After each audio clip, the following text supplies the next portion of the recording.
ชาวมงไม่ใช่ชนกลุ่มน้อยที่ไม่มีการศึกษาหรือทักษะใดๆและพวกเขาไม่ได้อาศัยอยู่ในพื้นที่ภูเขาสูงอย่างที่หลายคนกล่าวอ้าง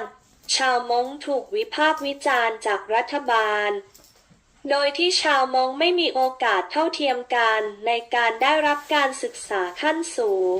และทักษะต่างๆหลายครั้งที่ชาวมงอาศัยอยู่ร่วมกับชาวลาวไทยเวียดนามหรือพม่าในพื้นที่ราบหรือในเมืองคนเหล่านั้นมักวิพากษ์วิจารณ์ชาวมงอยู่เสมอดังนั้นชาวมงจึงเลือกที่จะอาศัยอยู่ในพื้นที่ภูเขาสูงมากกว่าในเมืองหรือที่ราบซึ่งทำให้พวกเขามีการศึกษาและทักษะน้อยกว่าหลังจากปี 1975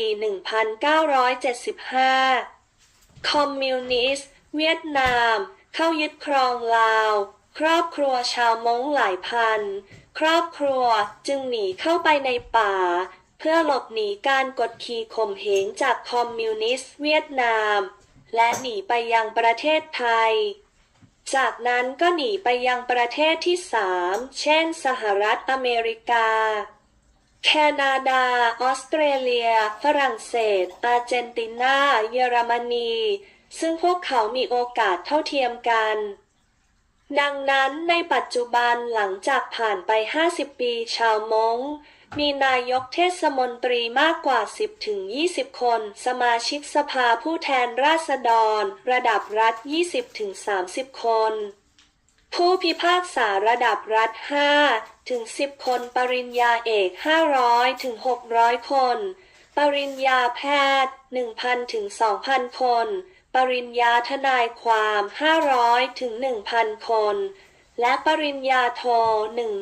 10,000-20,000 คนจำนวนชาวมงทั้งหมดในประเทศที่3มีประมาณ 500,000 คนเมื่อเทียบกับชนกลุ่มอื่นๆเช่นชาวลาวไทยเวียดนาม